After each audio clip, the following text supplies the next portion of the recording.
Привет-привет, дорогие мои! С вами снова Віта Неліта или Віта Крафтс по-русски.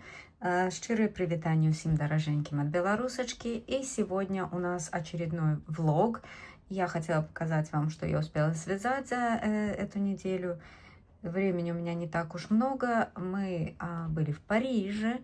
И влоги я не снимаю больше, потому что их никто не смотрит. Поэтому было все очень классно. В конце видео, может быть, немножечко расскажу про наш уикенд. А сейчас начнем с вязания, поскольку канал у нас в большинстве своем о вязании. И поэтому я вот хочу вам показать две пары носочков. Я успела связать. У меня по-прежнему проблемы с моими суставами. Вот сегодня очень болит вот эта часть у меня. И прямо вот даже если я там что-то буду... Сегодня я не вяжу, поэтому как бы не будет особых проблем с этим. Значит, две пары носочков у меня готовы. И, как говорится, не зарекайся никогда, потому что я всегда говорила, что я не люблю никаких ажуров, не люблю никаких узоров особенных на носочках. Но вы знаете, что-то как-то мне приспичило. Дело в том, что у меня вот были вот эти нитки, это Drops Fabel или Fabel, не знаю, как правильно, Drops Fabel нитки. Здесь цвет 110, называется он Rust по-английски, что по-русски переводится как ржавчина. Но вот эта вот ржавчина, он такой классный, такой рыжий осенний цвет. И они у меня лежали, я когда-то очень давно купила эти два моточка, и я... на однотонных носочках я люблю все-таки какую-то отделочку. Я вот связала с резиночкой, вот здесь вот своей декоративной. Есть видео, посмотрите, очень интересная, красивая резиночка. И иногда я использую такие очень лаконичные теневые узоры. Но тут вот мне приспичило связать с каким-нибудь интересным узором. И поскольку цвет очень осенний, мне захотелось прям вот листики. Я вот решила, вот в один прекрасный день я проснулась и поняла, что мне необходимы вот какие-то листики. И вы знаете, есть такая даже старая песня, называется «Осенние листья», «Autumn Leaves». Я ее, кстати, играю тоже. И вот, ну, мне прям захотелось осенние листья. И вот что у меня получилось. Давайте мы остановимся на осенних листьях поподробнее. Так, здесь у меня узорчик. Вот так он выглядит спереди. И сейчас я вам вставлю, я тут красивеньких фоточек наделала. И давайте посмотрим, я сделала фотографии, как они выглядят на моей ноге. Но я должна вас предупредить, что связала я их на меньшие ножки. Я даже знаю, кому я их подарю. Вот. И поэтому имейте в виду, я вам потом расскажу про размеры, потому что на моей ноге немножечко он сильно растягивается. Вот. Но посмотрите фотографии.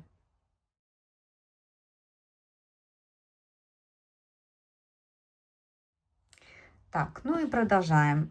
Значит, я смотрела сначала какие-то картинки, какие-то схемы в интернете. Потом я нашла в Ютубе мастер-класс девочки. Ее имя канала называется Ирена Handmade. Что-то такое. Ирен Handmade. Посмотрите, я даже уже не помню, какими написано было латинскими или русскими буквами название канала. Но я теперь вот, поскольку я решила, что я должна ссылаться на кого, на автора, то есть не совсем автора, потому что я вам сейчас расскажу. Я все переделала практически. Я только взяла оттуда вот этот вот узор.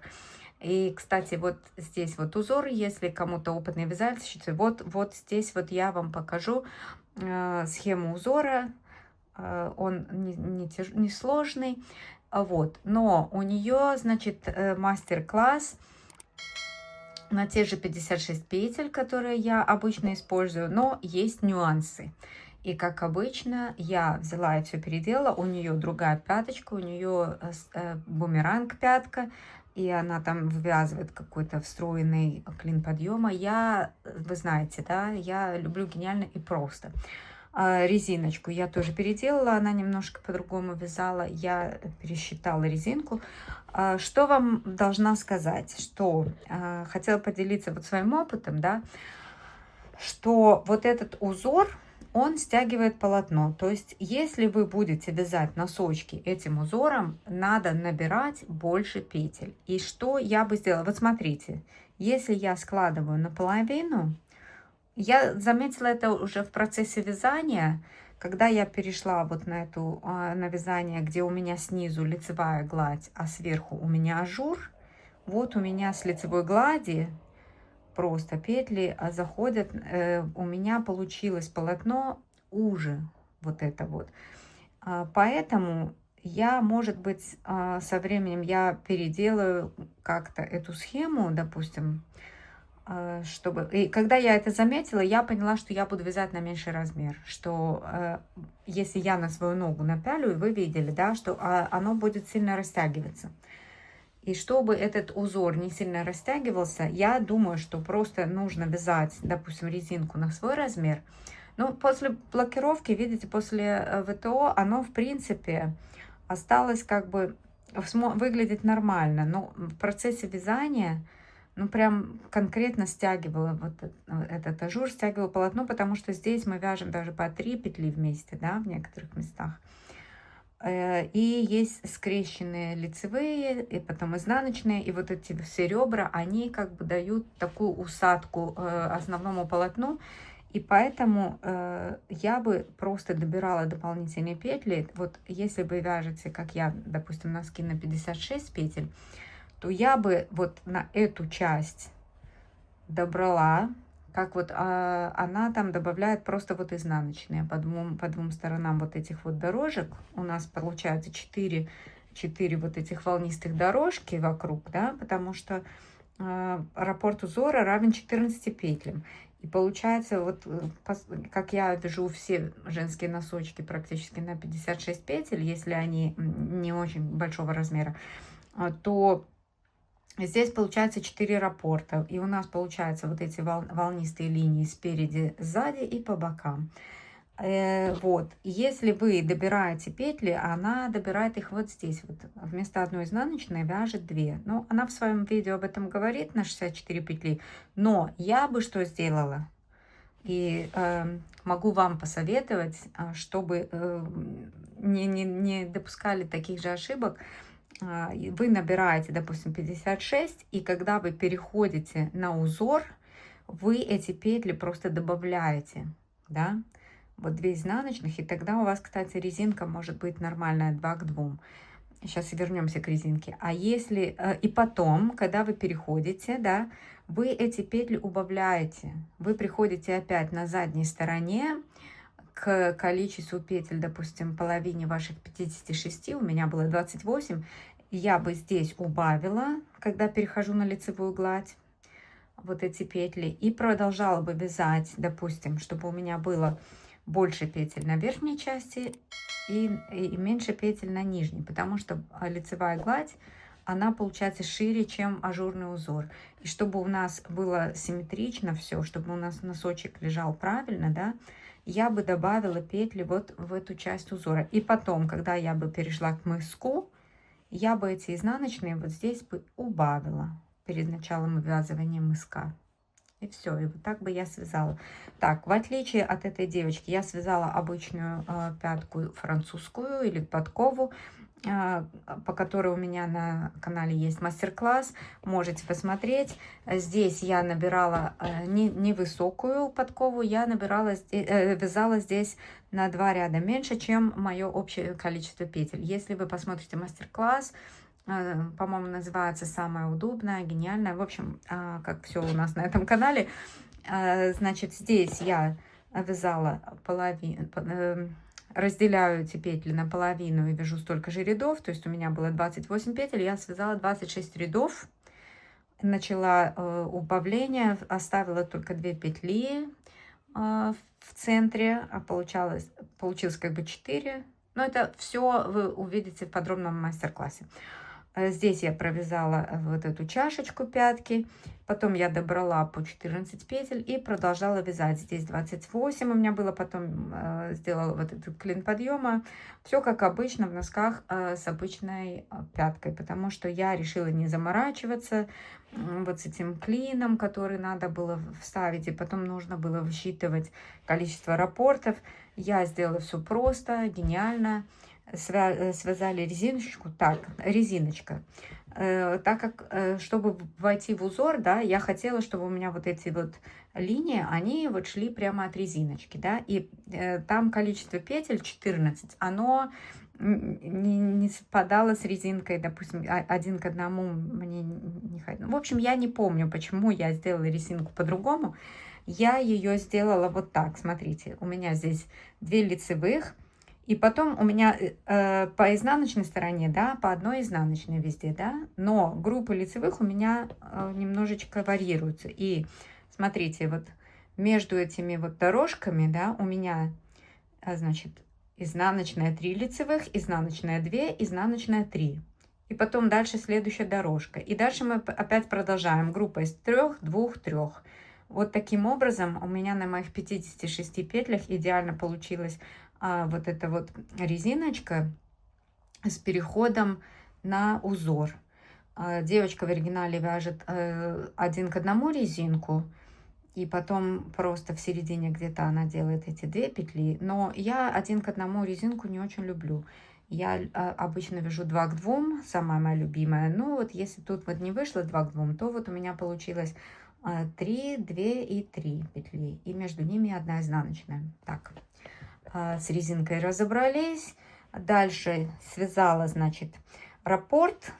Вот, смотрите, он начинается с этого листочка. И второй листочек, вот это у меня один раппорт. На схеме вы увидите там только нечетные ряды. То есть мы вяжем один ряд по схеме и один ряд по рисунку. Обязательно не забывайте об этом. Значит, я связала 1,5 раппорта в высоту схемы, да, то есть у меня было 24 ряда плюс еще 12, да.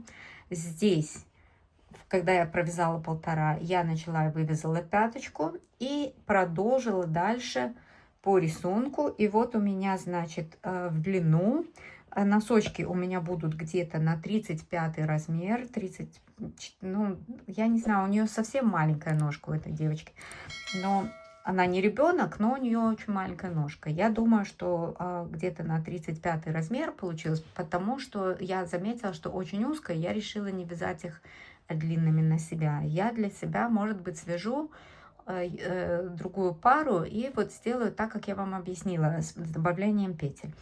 Здесь я провязала, подождите, раппорт у меня начинался отсюда. 1, 2, 3, 4 полных раппорта на 20, на 35 размер. И потом я провязала 4 ряда лицевой гладью и закрыла мысок обычным способом. Девочка закрывает иначе. Я не люблю звездочный мысок. В общем, как обычно, все переделала.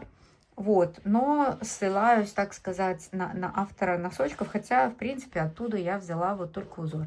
Очень мне понравился этот узор, носочки выглядят очень классно, замечательно. Вот, кому интересно, можете посмотреть оригинальное видео. Кто хочет повторить мои носочки, так как я вам объяснила, попроще все это пятка, мысок, как мы привыкли делать. Welcome. И если кому-то нужно вот это вот уже с моими доработками, да, вот я теперь уже знаю, как я свяжу следующую пару. Если я ее свяжу, то можете подождать немножко, и мы с вами сможем, может быть, я даже сниму мастер-класс, потому что я уже теперь знаю. Знаете, я никогда не снимаю мастер-класс, допустим, по первому изделию, потому что я всегда, как бы первый раз, когда вяжу, и вот с этим узором я вязала первый раз, и я уже довязывала первый носок, и я думала, боже, мне теперь надо связать второй носок точно так же, хотя я уже знала, что я хочу в нем конкретно поменять. Так что, кому интересно, можем подождать. Я не знаю, я не обещаю, ребята, потому что у меня куча теперь дел, я пытаюсь тут свои с работой уладить вопрос наконец-то. У меня куча дел, всякие переводы документов, и куча возни бюрократической. Вот. Но моя работа в педагогике в английской школе двигается, и я этому очень рада. Так, ну и дальше смотрите, кто видел мои остальные другие видео, я там показывала в предыдущих где-то носочки вот из моей пряжи из Lidl.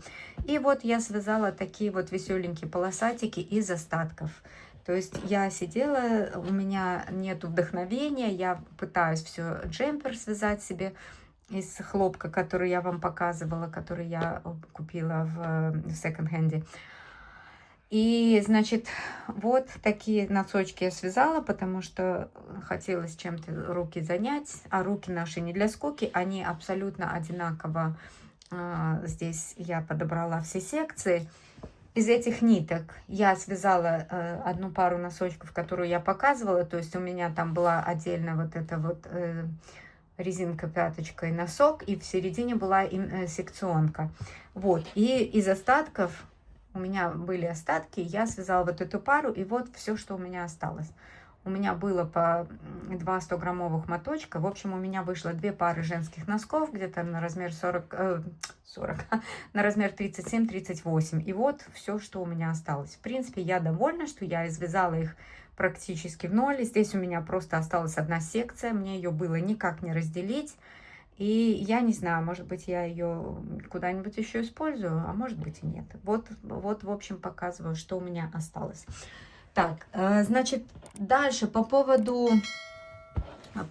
моих изысканий, значит, по поводу джемпера, который я хочу связать, что-то мне приспичило в голову сделать его с японским плечом. И я полезла, я кучу пересмотрела видео, кучу всего пересмотрела про японское плечо, потому что я очень люблю вязать сверху. И у меня уже реглан и круглая кокетка немножко поднадоели. Я просто хотела что-нибудь новое освоить. Я смотрела несколько вариантов, друзья мои, и я вам сейчас покажу. Я сделала 2 маленьких кусочка таких, пробовала разные варианты вывязывания японского плеча. Поскольку я не люблю вязать погон, вам расскажу там в этом видео, я об этом упоминаю, то в первом, значит, первый кусочек, который я вам сейчас покажу, там я рассказывала, как я пробовала новый способ. Ну, то есть он, конечно, для кого-то не новый, он новый для меня. Ну, значит, новый способ вывязывания японского плеча. И я думаю, что именно его я буду использовать. И вы поймете почему. Потому что я вам сейчас покажу то, что мои пробы пера и мои поиски. И, ну, я такой человек, что мне нравится что-нибудь новенькое пробовать. Но чтобы принести это все сюда вам, мне нужно быть уверенной в том, что я вам принесу самый главный, самый гениальный, самый классный, самый простой, самый вариант. Поэтому я должна сама все перепробовать. И в дальнейшем должна несколько изделий отвязать. И потом уже могу сделать мастер-класс. Ну или хотя бы изучить все. Но я, конечно, предпочитаю на своем опыте все это делать. Поэтому смотрим, что я там пробовала, какие варианты. И наслаждаемся видео. Так, ну вот что у меня на спицах. Я осваиваю японское плечо. Мне очень захотелось связать какое-то изделие с японским плечом. Мне интересен этот формат, потому что я обожаю вязать изделия сверху, без швов. И вот здесь вот у меня первая моя, значит, попытка. Я пытаюсь выяснить, я пытаюсь найти для себя идеальный вариант. И вот здесь у меня довольно удачно получился вариант. Я просто делаю это все из акриловых ниток. Я вот это все распущу, но я хочу вот оставить для себя тоже такое, значит, маленькое видео,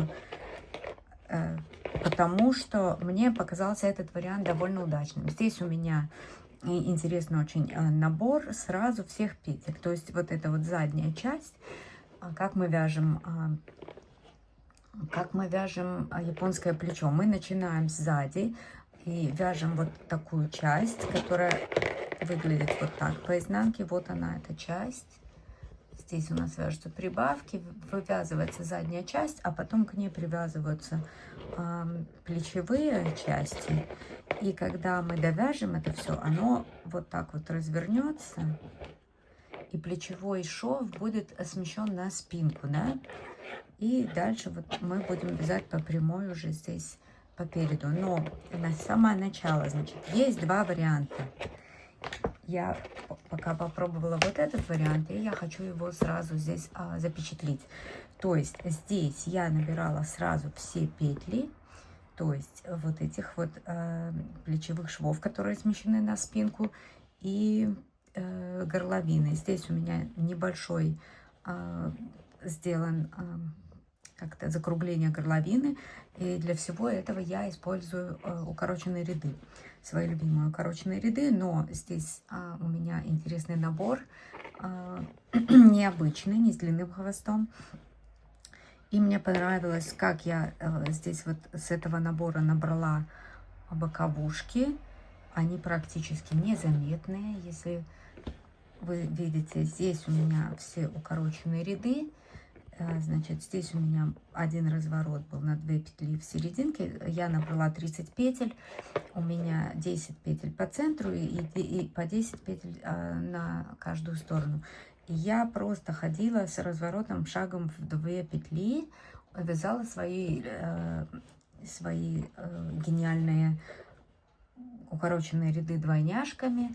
И потом я еще захотела посмотреть, как выглядят разные убавки. Здесь я убавляла от центральной линии, а здесь я убавляла к линии. И мне показалось, что вот эти убавки выглядят незаметнее и красивее. Вот. Потом у меня еще, мне нужно протестировать, я провязывала кромочную петлю, здесь я не провязываю кромочную петлю, так мне нравится больше. Потом нужно будет посмотреть, как набираться будет по этой вот кромке рукав.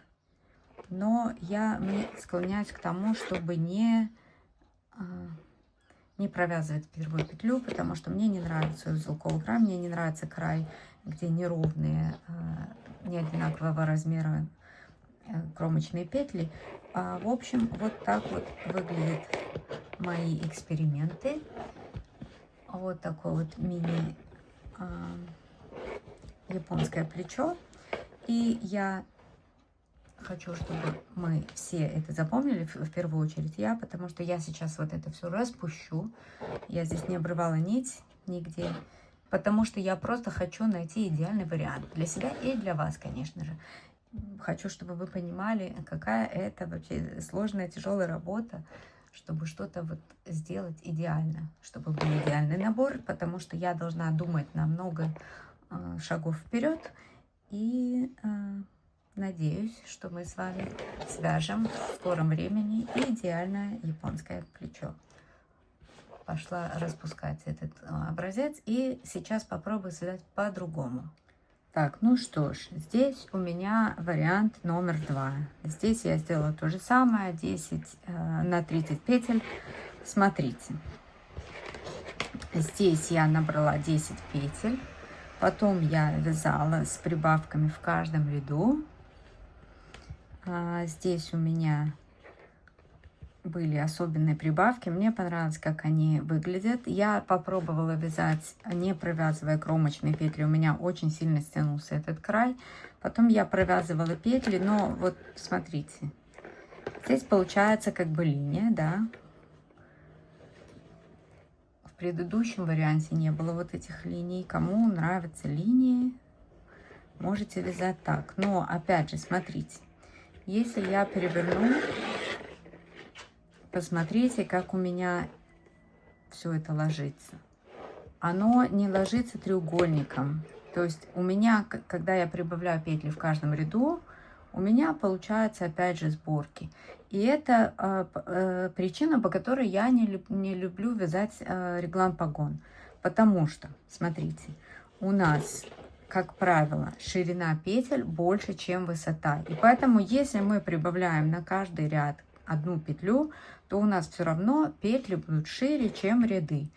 Поэтому я не люблю вязать реглан погон, потому что его связать без сборок практически невозможно. По простой причине, что соотношение ширины петли и высоты петли у нас получается 3 к 4. Поэтому я думаю, что вот такие прибавки в каждом ряду, они для меня не работают. Но предыдущий вариант мне понравился. Там потому что шаги по 2 петли, а не по одной. И выглядит это намного гармоничнее. Поэтому я думаю, что... здесь я, кстати, сделала убавки после 2 петель в сторону сюда.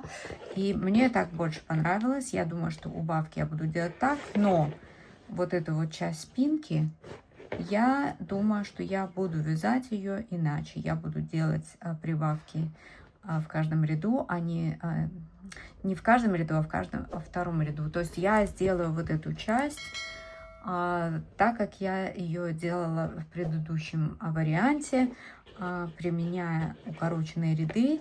Край я буду набирать полностью столько петель, сколько мне нужно для ширины плеча, то есть без линии, где я буду делать убавки. То есть смотрите, берем ширину спинки полностью, да, из нее вычитаем проймы, и вот эта ширина, которая у нас получится, то есть я думаю, что на пройму я уберу где-то 10 петель, плюс подрез от 4 до 6 петель.